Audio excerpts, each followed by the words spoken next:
우리 옆 사람과 인사합시다. 은혜의 자리에 잘 오셨습니다.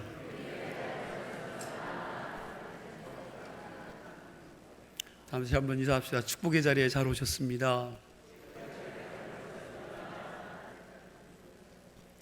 우리가 사순절을 보내고 있는데 여러분 시간을 정하고 여러분 새벽을 깨우셔서 기도하는 시간을 작정하시고 이 사순절 기간에 주님을 좀 맞을 수 있는, 또 만날 수 있는 은혜의 삶을 사시기를 간절히 부탁드립니다. 여러분 이때 시간을 정하지 않고 여러분 뜻을 정하지 않고 주님 앞에 나오지 않으면 여러분 헌신된 삶을 살 수가 없습니다. 한번 좀 마음을 다잡고 얼마 남지 않은 이 사순절을 주님과 함께 동행하려고 몸부림치시고 주님께 또 물어서 부활을 캐낼 수 있는 은혜가 우리 주님 감리교회 성도님들에게 임하기를 축원합니다. 마가복음 10장을 보면 예수님께서 온 인류의 죄를 대신 짊어지시고 죽으러 예루살렘에 올라가시는 모습이 나오고 있습니다. 예수님은 예루살렘으로 가시면서 제자들에게 이렇게 말씀하셨습니다.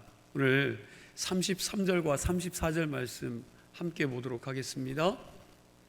함께 읽습니다. 보라, 우리가 예루살렘에 올라가노니 인자가 대제사장들과 서기관들에게 넘겨짐에 그들이 죽이기로 결의하고 이방인들에게 넘겨주겠고 그들은 능욕하며 침뱉으며 채찍질하고 죽일 것이나 그는 3일 만에 살아나리라 하시니라. 아멘. 이 말씀은 당신의 비참한 죽음에 대한 예언의 말씀입니다. 다른 말로 하면 당신의 죽음에 대한 비장한 각오이기도 합니다. 이렇게 예수님은 당신의 죽음에 대하여 비장한 각오로 말씀하고 있는데 예수님의 제자 중에 야고보와 요한 형제가 예수님 앞에 나와서 개인적인 청탁을 합니다. 오늘 본문을 읽지는 않았지만 우리 35절에서 37절 말씀을 다시 한번 함께 읽겠습니다. 세베대의 아들 야고보와 요한이 주께 나와 여짜오되 선생님이여 무엇이든지 우리가 구하는 바를 우리에게 하여 주시기를 원하옵나이다. 이르시되 너희에게 무엇을 하여 주기를 원하느냐? 여짜오되 주의 영광 중에서 우리를 하나는 주의 우편에 하나는 좌편에 앉게 하여 주옵소서. 아멘. 예수님 예루살렘에 올라가서 당신의 영광스러운 나라를 세우시거든 오른쪽 자리와 왼쪽 자리를 우리 형제에게 주십시오. 우상, 좌상을 그럼 자기들에게 달라고 이야기하는 겁니다. 다시 말하면 감투를 요구하는 겁니다. 지금 당신의 스승은 죽음을 앞두고 비장한 각오로 유언의 말씀을 하고 있는데 예수님의 제자 야고보와 요한은 높은 자리를, 호강할 자리를 찾고 있는 거죠. 이건 죽음을 앞에 두고 유언하고 있는 아버지에게 내가 장남이니까, 내가 장녀니까 제일 비싼 빌딩은 꼭 나에게 물려주셔야 한다며 그 앞에서 강짜를 부리고 있는 부효자식의 모습과 같습니다. 예수님이 이제 내가 예루살렘으로 올라가면 죽을 것이다 라고 말씀하는데 야고보와 요한은 당신의 왕국이 세워지면 우리에게 당신의 오른쪽 왼쪽 자리를 약속해 달라고 억지를 부리고 있는 모습, 이게 인간의 본성이라는 것입니다. 여기서 우리는 인간 심성 속에 깊이 뿌리 박혀 있는 죄악의 속성을 발견하게 됩니다. 우리 인간은 본능적으로 높아지려고 합니다. 남을 지배하려고 합니다. 인간의 본능은 남의 밑에 들어가서 다른 사람들을 섬기려고 하지 않습니다. 이런 인간의 본성을 원초적 본능이라고 표현할 수가 있는데 남을 지배하고 다른 사람보다 위에 올라가고자 하는 인간의 본능은 태초부터 시작되어진 것입니다. 사단이 하와를 꼬일 때 맨 처음 유혹한 말이 뭡니까? 창세기 3장 1절 하반절부터 4절까지의 말씀을 보니까 이렇게 이야기하죠. 뱀이 여자에게 물어 이르되 하나님이 참으로 너희에게 동산낼 모든 나무의 열매를 먹지 말라 하시더냐? 그러자 여자가 뭐라고요? 뱀에게 말하되 동산 나무의 열매를 우리가 먹을 수 있으나 동산 중앙에 있는 나무의 열매는 하나님의 말씀에 너희는 먹지도 말고 만지지도 말라, 너희가 죽을까 하노라 하셨느니라 라고 이야기합니다. 이때 뱀이 이렇게 답변을 하죠. 4절과 5절 말씀 우리 함께 있습니다. 뱀이 여자에게 이르되 너희가 결코 죽지 아니하리라. 너희가 그것을 먹는 날에는 너희 눈이 밝아져 하나님과 같이 되어 선악을 알 줄을 하나님이 아심이니라. 아멘.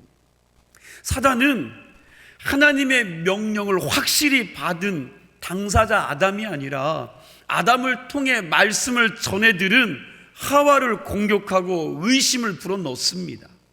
하나님께서는 분명히 말씀하셨죠. 뭐라고요?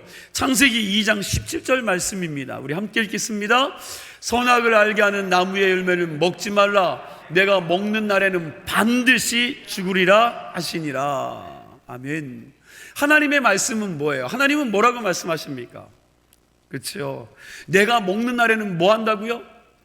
반드시 죽으리라고 하셨으나 창세기 3장 4절 말씀에 뱀은 너희가 결코 뭐 한다고요? 죽지 아니하리라 라고 말하면서 하나님의 말씀을 정면으로 공격하고 반박을 합니다.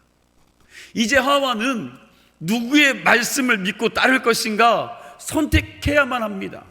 그런데 사단은 가장 강교한 짐승이라 단지 반대 의견만으로 승부수를 띄우지 않습니다.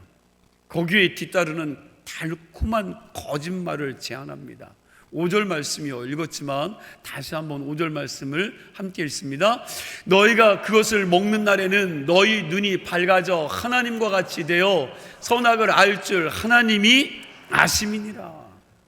뭐가 밝아져요? 눈이 밝아지고요. 누구처럼 될 것이라고요? 하나님처럼 될 것이라고 말하고, 무엇을 알게 된대요? 선악을 알게. 자, 여러분 같으면 어떤 제안에 솔깃할 것 같습니까? 그냥 따르기만 할 명령을 따르시겠습니까? 아니면 보너스까지 따라오는 제안입니까? 네, 결국 인간은 하나님이 주신 자유의지를 가지고 하나님 말씀 대신 사단의 거짓말을 믿기로 선택을 하고 원래 내 것도 아닌 하나님이 맡겨주셨던 내 인생의 주권을 누구에게 넘겨요? 사단에게 그 주권을 넘겨주었습니다. 스스로 사단의 통치 아래에 걸어 들어간 것입니다. 중요한 것은 말의 내용보다 그 말을 하고 있는 자가 누구인가가 더 중요하다는 것이죠. 사단은 본질 자체가 거짓말하고 속이는 자로 자기가 타락한 방법 그대로 교만을 부추겨 인간으로 하여금 스스로 하나님의 명령을 어기고 배반하도록 유혹하고 넘어뜨렸습니다. 하와는 왜 이런 선택을 했을까요? 창세기 오늘 말씀해 보면 3절 하반절에 하와가 죽을까 하노라 라고 사단에게 대답하고 있는 것을 발견하게 됩니다. 하나님의 말씀은 반드시 죽는다라고 말씀하였지만 하와는 이 하나님의 말씀을 자기 생각에 섞어 놓은 거죠. 자기 생각을 섞어 놓았습니다. 말씀을 말씀대로 받지 않고 언제든지 내가 유리한 대로 받고 사용할 수 있는 여지를 남겨두는 것입니다. 아담을 통해 하나님의 말씀을 분명히 전해 들었을 텐데도 마음에 새겨놓지 않고 바르게 기억하지도 못했습니다. 하나님의 말씀을 확실하게 붙들고 기억하고 있지 않으니 사단이 뿌려놓은 의심과 속임수에 홀딱 넘어가 버린 것입니다. 여러분과 저도 예외일 수는 없어요. 여러분과 저도 예외일 수는 없습니다. 하나님의 말씀을 귓등으로 듣고 마음에 새겨놓고 있지 않으면 나도 넘어갈 수 있다는 것입니다. 그 결과는요, 참담합니다. 최초의 인류는 자신의 영혼을 도둑질하고 죽이고 멸망시키려는 사단의 제안을 덥석 물고는 생명과 그 모든 좋은 것을 주시는 진짜 나의 주, 나의 왕을 스스로 저버렸습니다. 여러분, 인간 세계 속에 왜 온갖 비극들이 그렇게 많이 들어오게 되었습니까? 왜 세상이 이토록 치열한 경쟁 속에서 피차 치고받으면서 상처를 주는 전쟁터로 변해버렸습니까? 그 이유는 간단합니다. 하나님처럼 높아질 수 있다는 이 사단의 속임수에 넘어가 그렇게 된 겁니다. 이제 사단과 손을 잡고 하나님의 통치를 받지 않기로 작정한 인간들의 교만은 정말 하늘 높은 줄 모르고 솟아올라갑니다. 그 결과 인생들은 행복에서부터 불행의 나락으로 떨어져 버리게 된 것입니다. 스승의 죽음 앞에서 요한과 야고보는 높은 자리를 탐했습니다. 요한과 야고보는 예수님의 수제자로 베드로와 함께 여러분 제1그룹이었죠. 핵심 그룹이었습니다. 핵심에 해당되는 자들이었습니다. 요즘식으로 표현하면 핵인싸입니다. 예수님께서 변화산에 올라가실 때도 이 세 사람만 데리고 올라가서 비밀스러운 모습을 그들에게 보여주었고, 그리고 겟세마네 동산에 기도로 올라가실 때에도 다른 9명의 제자들은 밑에 두고 이 세 사람을 데리고 가서 같이 함께 기도했습니다. 특별히 이 중에 예수님의 사랑을 많이 받은 요한은 나중에 복음서 중에서 가장 아름다운 요한복음을 썼고요, 그리고 요한계시록과 요한 1, 2, 3서를 썼습니다. 신약성경 27권 가운데에 요한이 그 중에 5권을 쓴 것입니다. 아주 대단한 인물입니다. 괜찮은 사람이었습니다. 그러나 특별히 요한과 야고보가 못된 인간들이었기에 그렇게 높은 자리를 탐한 것이 아니라는 것입니다. 한마디로 이야기하면 타락 이후 높아지고자 하는 이 욕망은 너나 할 것 없이 우리 모든 사람의 마음속에 자리 잡게 되었다라는 것입니다. 이 본성 때문에 우리는 가정이 어려워지고, 이 본성 때문에 교회가 어려워지고 나라가 힘들어지는 것입니다. 여러분, 주님의 제자가 된다는 말이 무엇입니까? 여러분, 주님이 제자가 된다는 말이 무슨 말이에요? 한마디로 말하면 나의 이 높아지고자 하는 마음, 이 죄악의 본성을 주님의 십자가에 못 박아버리고 주님께서 이 땅을 세우시기를 원하셨던 것처럼 섬김의 왕국을 만들어가기 위해서 내가 사람들의 종이 되겠다는 결단을 하는 것인 줄로 믿으시기 바랍니다. 이것이 바로 주님의 제자가 되겠다는 뜻인 줄로 믿습니다. 여러분, 예수 믿는다는 게 뭡니까? 예수 믿는다는 것은 바로 예수님처럼 낮아지는 삶을 살겠다고 결단하는 삶이요,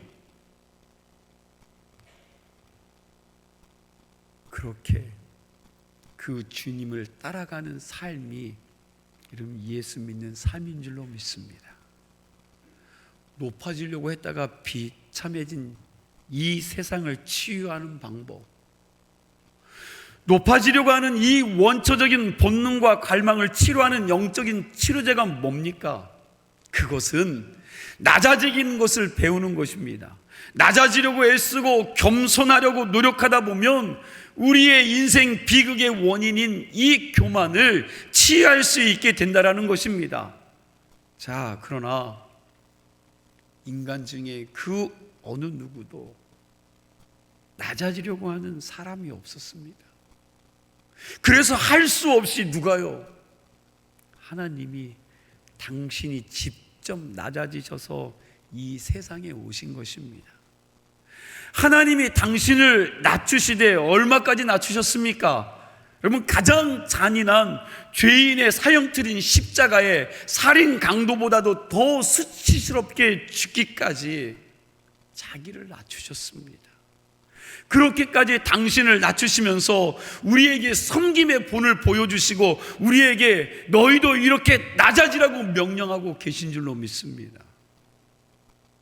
오늘 본문에서 주님이 이렇게 말씀하고 계십니다. 오늘 본문 핵심 구절이 42절에서 44절까지인데 우리 뜻을 생각하시면서 같이 읽으면서 주의 명령을 여러분과 제 마음판에 새겨 볼 수 있는 은혜가 있기를 간절히 소망합니다. 우리 함께 읽겠습니다.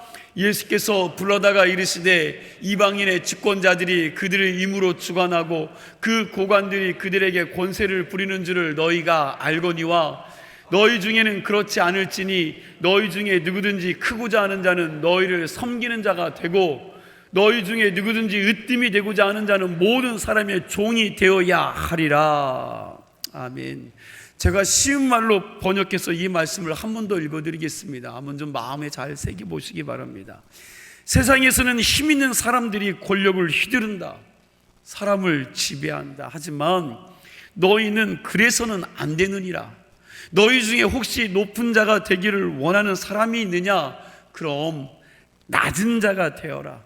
큰 자가 되기를 원하느냐? 그러면 작은 자가 되어라. 이게 오늘 본문이 우리에게 주시는 하나님의 명령입니다. 이것은 2000년 전에 예수님 당시에 제자들에게만 이렇게 명령하신 것이 아니라 오늘날 이 시대를 살아가는, 특별히 경쟁 사회를 살아가고 있는 이 시대의 성도들에게, 믿음의 사람들에게, 크리스천들에게 주시는 명령으로 우리의 마음판에 깊이 새겨야 될 말씀인 줄로 믿습니다. 세상은 우리에게 끊임없이 이렇게 이야기합니다. 올라가라. 수단과 방법을 가리지 말고 올라가라. 가능한 많이 소유해라. 그러면 많은 사람들을 지배하고 내가 편해지고 행복해질 것이다. 여러분, 세상은 끊임없이 이런 것들을 우리에게 속삭입니다. 그러나 성경은, 하나님은 우리에게 이렇게 말씀하십니다. 내려가라. 가능한 한 밑바닥까지 내려가라. 네가 내려가고 낮아지는 만큼 너를 높여주겠다. 포기하라. 네가 포기하는 만큼 너는 자유로울 것이다. 섬겨라. 네가 섬기는 만큼 너는 큰 지도자가 될 것이다. 우리는 이 두 가지 중에서 세상의 말을 듣든지 아니면 하나님의 말씀을 듣든지 선택을 해야 합니다. 이번 사순절 기간 자신을 낮추고 또 낮추고, 여러분 죽이고 또 죽여서 옆에 있는 사람을 섬기는 사람이 되겠다라고 하는 그런 결단의 은혜가 있기를 바랍니다. 하나님께서 그런 사람들에게 은혜를 주시고 그러한 사람을 존귀하게 여겨주시리라 믿습니다. 자, 그런데 문제가 이것입니다. 우리가 어떻게 섬겨야 합니까? 예수님이 그렇게 종이 되셨고 우리 또한 종이 되어야 한다고 말하는데, 그런데 여러분, 어떻게 하면 종이 될 수 있는 겁니까? 어떻게 해야 섬기는 자가 될 수 있습니까? 오늘 이 섬김에 대한 원리 세 가지를 여러분과 제가 함께 말씀으로 나누겠습니다. 첫 번째 원리는 자발성의 원리입니다. 자원하는 심령의 원리요. 한번 좀 따라해 보시기 바랍니다. 자발성의 원리. 성경에 나타난 섬김의 원리를 보면 자발성의 원리입니다. 누가 시켜서 하는 것이 아닙니다. 이거 일하지 않으면 하나님께 매맞을까봐, 혼날까봐 하는 게 아니라는 거예요. 사랑하기 때문에 하는 것입니다. 사랑하기 때문에. 내가 원해서 아주 기쁘고 감사하면서 하는 겁니다. 그런 마음으로 남의 종이 되어 섬길 때 그것이 바로 성경적인 섬김이 되는 것입니다. 고린도전서 9장 19절 말씀에 보면 사도 바울이 이렇게 고백을 합니다. 우리 함께 읽어봅니다. 내가 모든 사람에게서 자유로우나 스스로 모든 사람에게 종이 된 것은 더 많은 사람을 얻고자 함이라. 아멘. 사도 바울의 고백 앞부분은 이것입니다. 내가 모든 사람 앞에 자유인이다. 내가 누구에게 돈을 꿔서 돈에 매어본 적이 없고 내가 죄를 지어서 죄에 대해서 매어본 적이 없다. 누가 권력을 가지고 나에게 이래라 저래야 할 사람도 없다. 나는 내가 계획한 대로, 내가 결정한 대로 얼마든지 살 수 있는 자유인이다. 이 말처럼 그 당시 사도 바울은요, 자유로웠습니다. 그리고 얼마나 자유로운 사람이었는지 모릅니다.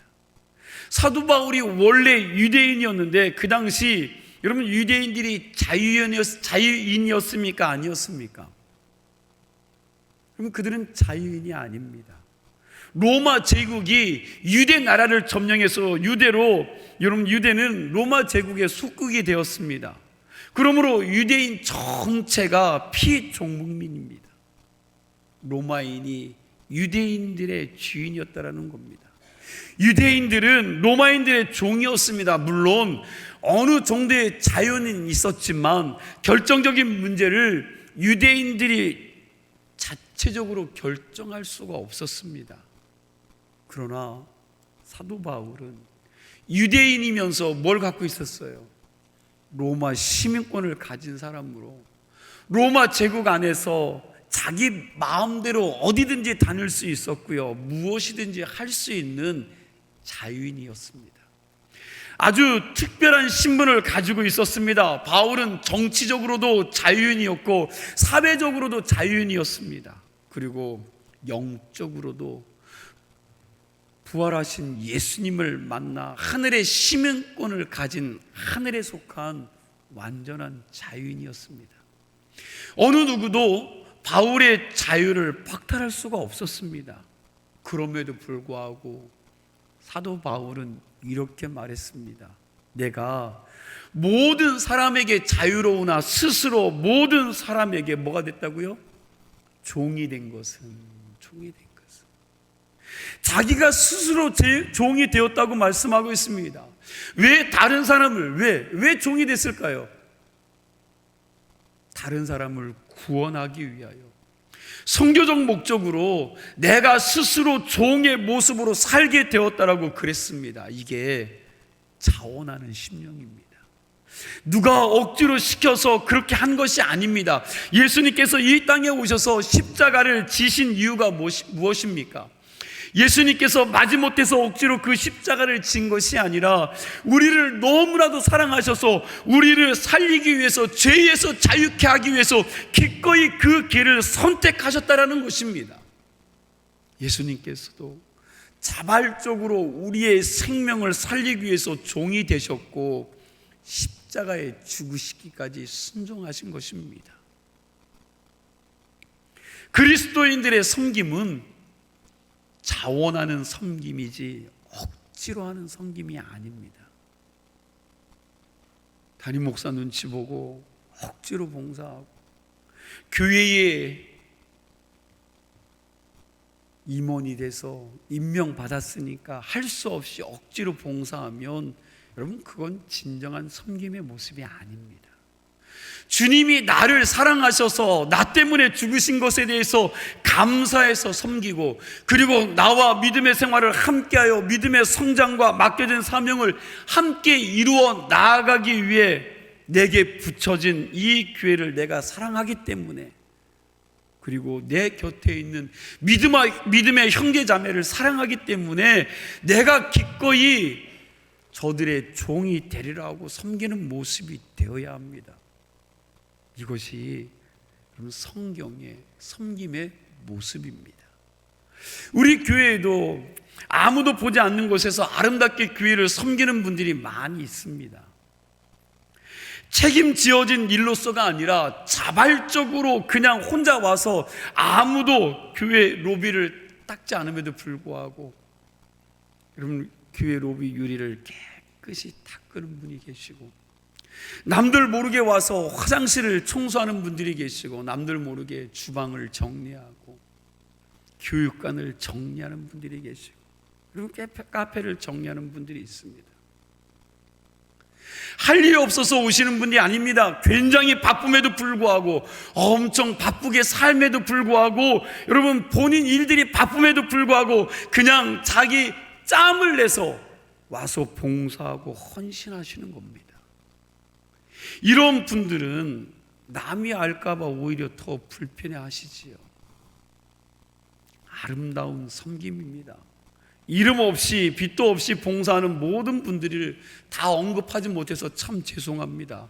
혹 저는 눈치채지 못한다 할지라도 하나님은 반드시 보고 계시는 줄로 믿으시기 바랍니다. 또 어떤 분은 너무 연료하고 몸이 불편해서 교회를 나오지 못하시는 성도님도 계십니다. 본인도 힘든데, 사는 것이 너무 힘든데 자녀들이 준 용돈이나 그 생활비를 가지고 먼저 하나님 것을 먼저 떼고 11조를 떼고 감사헌금을 따로 구별해 놓고 어느 정도 모아지면 교회를 전화하십니다. 목사님, 하나님께 드릴 예물이 준비되어져 있는데 오셔서 좀 대신 내주시면 안 되겠습니까? 넉넉한 생활도 아님에도 불구하고 그렇게 하나님의 것을 구별하여 드리는 겁니다. 모든 예물이 다 거룩하지만 이런 분들의 예물을, 여러분, 거룩함을 뛰어넘어 하나님에 대한 경외심을 목사인 저도 배우게 됩니다.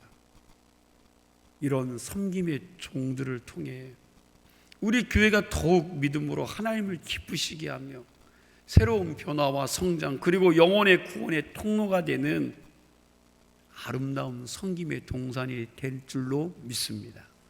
섬김의 두 번째 원리는 환경 초월의 원리입니다. 한 번 더 따라해 주시기 바랍니다. 환경을 초월한 원리.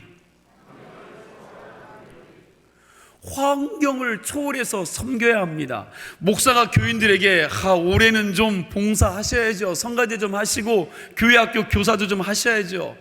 남여성교회에서 좀 힘을 좀 같이 실어줘서 일 좀 해주시기 바랍니다. 여러분, 그러면 뭐라고 말해요? 시간이 없어서 못하겠다고 합니다. 그러니까 시간에 여유가 있어야지 봉사하겠다는 겁니다. 정작 시간이 있는 분들은 내 마음이 시끄러워서 마음에 여유가 좀 생기면 그때 봉사하겠다고 이야기합니다. 그리고 지금은 속 썩이는 누구 때문에 이 문제만 해결되면, 돈도 좀 벌어놓고 나면, 내가 몸이 좀 다 나으면, 내 자녀가 좋은 대학에 가면, 내 자녀가 직장에 취직을 하면, 내 자녀가 결혼을 하고 나면, 손주들 다 키워놓고 나면 그때 봉사하고 그때 구제도 하겠다라는 거예요. 그런데 여러분, 얼마큼의 돈을 벌고 얼마큼 시간이 충분해야 우리가 다른 사람과 하나님을 위해 봉사할 시간을 낼 수 있을까요? 아마 본인이 생각하는 그런 신앙 가치로는 죄송하지만 평생 시간 내어 봉사하기 어려울 것 같습니다. 그러다가 평생을 제대로 봉사와 섬김을 살아보지 못하고 여러분, 주어진 기회조차도 놓쳐버리고 살아가게 될 것입니다. 섬김은 지금 있는 그대로 그 자리에서 해야 하는 것입니다.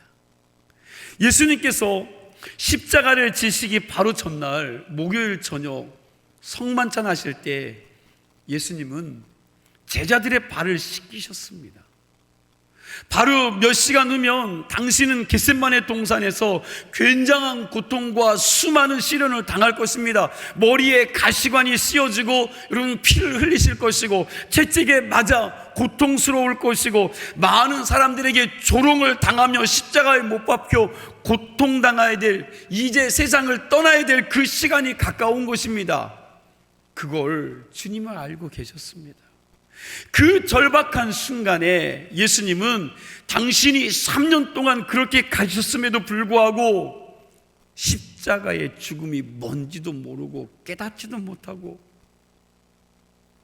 자리다툼이나 하며 서로 잘났다고 하는 그 어리석은 제자들의 발을 씻기셨던 것입니다.